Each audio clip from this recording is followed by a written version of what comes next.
योग आसन प्राणायाम आदि करते हैं, तब इसका पूरा लाभ होता है। तो मैं आपको आपकी जिंदगी के लिए छोटे छोटे कुछ 4 नियम बताना चाहता हूं, और ये 4 नियम का पालन आप सब करिए।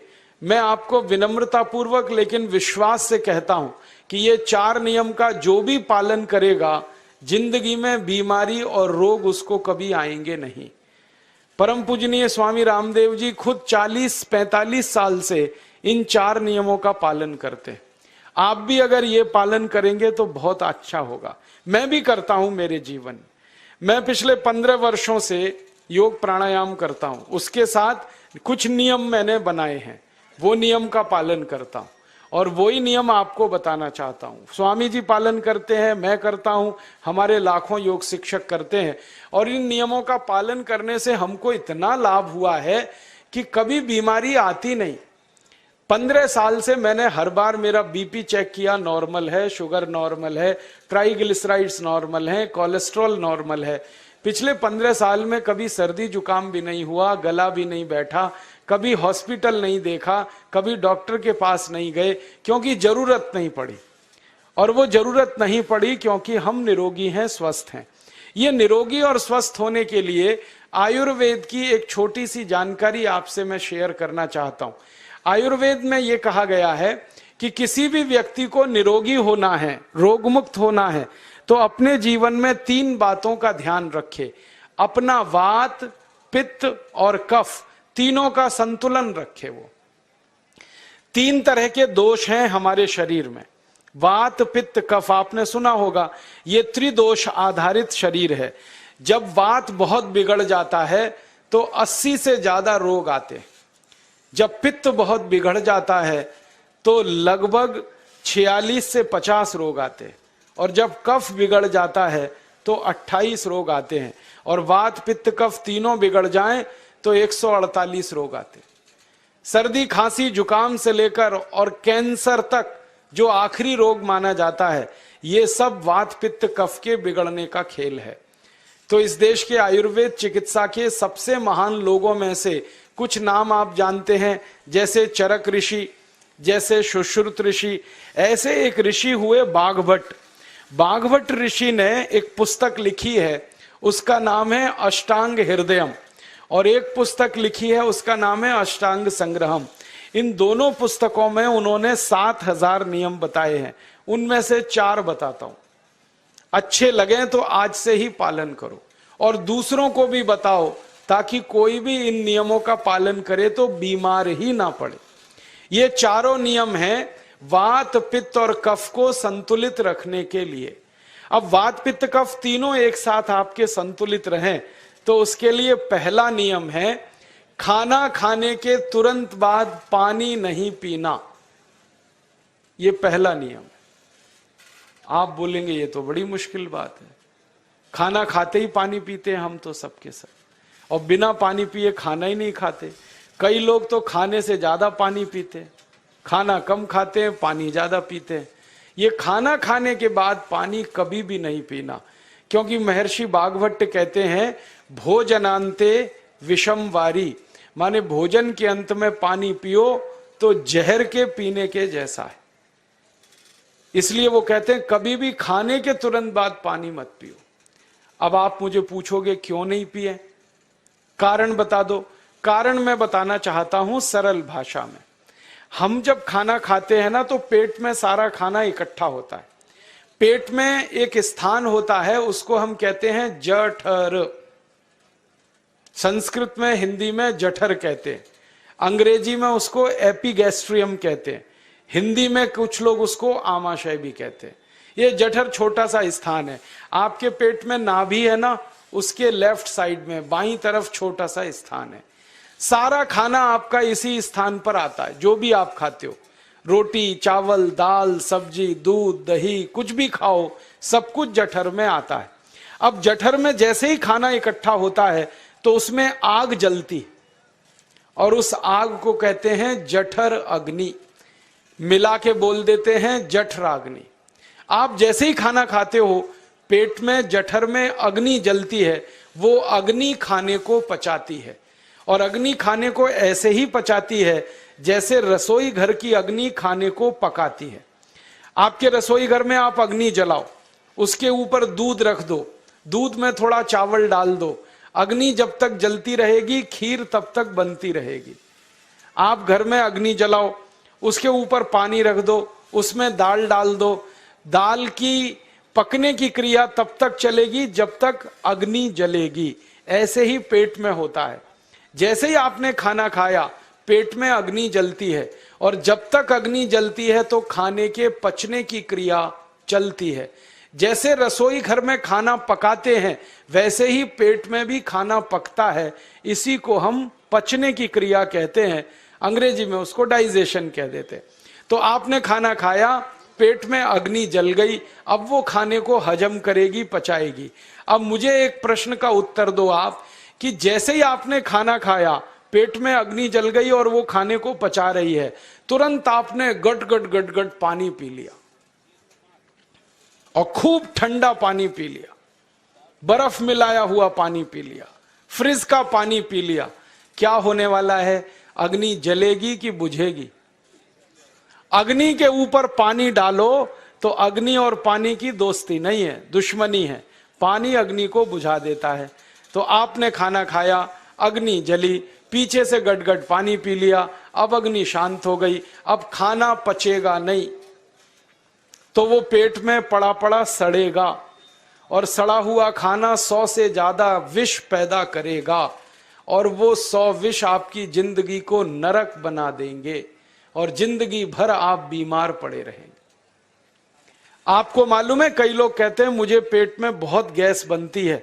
ये गैस उन्हीं को बनती है जिनका खाना हजम नहीं होता। कोई लोग कहते हैं कि मुझे पेट में जलन होती है, ये जलन उन्हीं को होती है जिनका खाना पचता नहीं। कोई कहते हैं कि मेरे पेट में एकदम गुम हो जाता है, फूल जाता है, ये सब वो लक्षण हैं जब खाना पचता नहीं। तो खाना पचेगा नहीं तो सड़ेगा, सड़ेगा तो विष पैदा करेगा, और वो विष आपको बीमार करेंगे। इसलिए महर्षि भागवत ने कहा, खाना खाते ही पानी मत पियो। समझ में आया? फिर आप बोलोगे कितनी देर तक नहीं पिए? कम से कम 1 घंटे तक।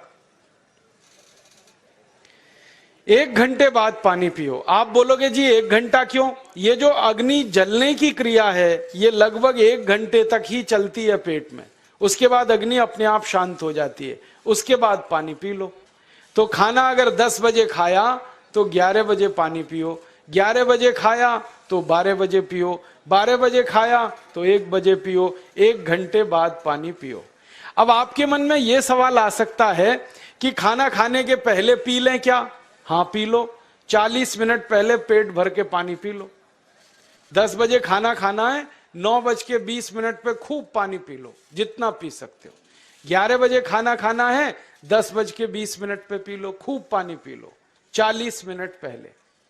आप और एक सवाल पूछ सकते हो कि अच्छा ठीक है, खाने के बाद पानी तो नहीं पिएंगे, कुछ और पी सकते हैं क्या पानी को छोड़कर?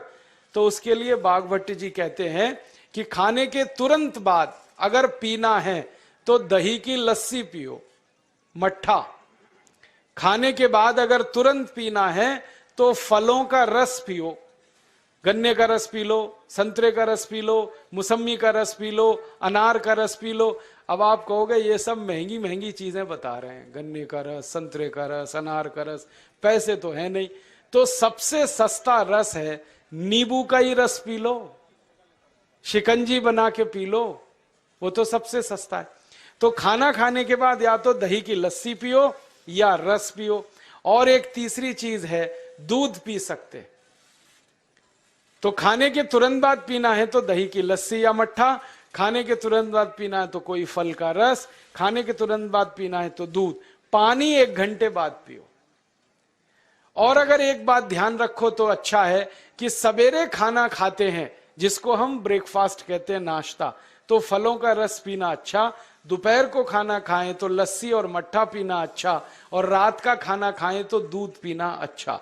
जो लोग इस नियम का पालन कर सकते हैं जिंदगी में कभी भी 80 रोग उनको नहीं हो सकते। वात पित्त कफ तीनों ही इस एक छोटे से नियम से संतुलित रहते हैं।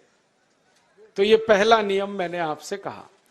दूसरा नियम एक और है, और वो नियम ये है कि पानी कभी भी पियो, घूट घूट भर के पियो। जैसे गरम चाय पीते हैं, गरम कॉफी पीते हैं, गरम दूध पीते हैं, एक एक घूट भर के, एक एक सिप करके, ऐसे ही पानी पीने की आदत डालो। ये मुंह में एक बार गिलास लगा लिया, गटागट उसको खाली कर दिया, ये तरीका गड़बड़ है। एक घूट पानी, दो घूट पानी एक बार में उतना ही पियो। आप बोलोगे ये क्या चक्कर है? बात ऐसी है कि एक एक घूट पानी जब हम पीते हैं तो मुंह की लार पानी के साथ मिलकर पेट में अंदर जाती है, और ये जो मुंह की लार होती है ये क्षारीय होती है, और पेट में हमेशा अम्ल बनता रहता है। तो एक घूट पानी पिया, मुंह की लार इसके साथ अंदर गई, दो घूट पिया और ज्यादा गई, बार बार लार अंदर जाएगी तो क्षार पदार्थ पेट के अम्ल के साथ मिलेगा। पेट में अम्ल बनता है, मुंह में लार क्षारीय होती है। तो ये क्षार को अम्ल में मिला दिया जाए और ये अच्छे तरीके से मिलकर पेट में जाए तो कभी भी कोई व्यक्ति के पेट को अम्लता नहीं होती, एसिडिटी नहीं होती। और पेट में अम्लता नहीं होती तो रक्त में अम्लता नहीं होती, और जिनके रक्त में अम्लता नहीं होती उनकी जिंदगी में कभी भी वात पित्त कफ के असंतुलन की स्थिति पैदा नहीं होती। इसलिए पानी घूट घूट करके पीना। मैं आपको एक छोटा सा मेरा ऑब्जर्वेशन बताता हूं, परीक्षण। आप भारत देश में या दुनिया में कहीं भी जाओ, मनुष्य को छोड़कर पशु पक्षियों को देखना शुरू करो, वो पानी कैसे पीते। किसी चिड़िया को पानी पीते हुए देखो, किसी पक्षी को पानी पीते हुए देखो, वो चोंच के एक बूंद ही के बराबर ही पानी उठाता है। एक बार में एक बूंद पानी लेगा, फिर थोड़ी देर चोंच चलाएगा, फिर पिएगा, फिर दूसरी बूंद लेगा, फिर चोंच चलाएगा, फिर पिएगा, फिर तीसरी बूंद। एक एक बूंद पक्षी पानी पीता है। कुत्ते को पानी पीते हुए देखो, चाट चाट के पानी पीता है। शेर को पानी पीते हुए देखो, चाट चाट के पानी पीता है। जितने जानवर चाट कर पानी पीते हैं, जितने पक्षी एक एक घूंट पानी पीते हैं, किसी भी पक्षी और किसी भी जानवर को डायबिटीज नहीं है, किसी को अर्थराइटिस नहीं है, कोई पक्षी ओवरवेट नहीं है, कोई पशु ओवरवेट नहीं है। वो सब स्लिम और ट्रिम हैं, क्योंकि वो इतने होशियार हैं कि पानी चाट के पीते हैं या घूट घूट करके पीते। अब मुझे ये हैरानी होती है कि ये पशु पक्षियों को कौन सिखाता है? वो अपने जन्म से ये ज्ञान सीख के आते हैं। उनका कोई गुरु नहीं है, उनका कोई विद्यालय नहीं है, उनके कोई प्रशिक्षण शिविर नहीं लगते, फिर भी उनको इतनी अकल है कि पानी घूट घूट पीना। और हम ये मनुष्य जिनके इतने गुरु, इतने विद्यालय, इतने कॉलेज, सीखने वाले, सिखाने वाले, और हम मूर्खों के मूर्ख गटागट गटागट पानी पीते रहते। तो पानी पीने का तरीका बदल दो, घूट घूट भर के पानी पियो। ये दूसरा नियम है। तीसरा नियम है कि जिंदगी में कितनी भी प्यास लगे, ठंडा पानी कभी मत पियो। बर्फ डाला हुआ पानी, फ्रिज में रखा हुआ पानी, वाटर कूलर का पानी जिसका तापमान बहुत कम है, ये कभी मत पीना। क्यों? क्योंकि शरीर आपका गर्म है और पानी ठंडा है। अब होता क्या है वो मैं समझाता हूं सरल भाषा में। पेट तो गर्म है, अब इसमें ठंडा पानी डाल दिया आपने तो अंदर झगड़ा होता है। और झगड़ा क्या होता है? या तो पानी पेट को ठंडा करेगा या पेट पानी को गर्म करेगा। अगर पानी ने पेट को ठंडा कर दिया तो पेट के ठंडा होते ही हृदय ठंडा होता है, हृदय के ठंडा होते ही मस्तिष्क ठंडा होता है, मस्तिष्क के ठंडा होते ही आदमी ठंडा होता है, और आदमी ठंडा होते ही राम नाम सत्य होती है।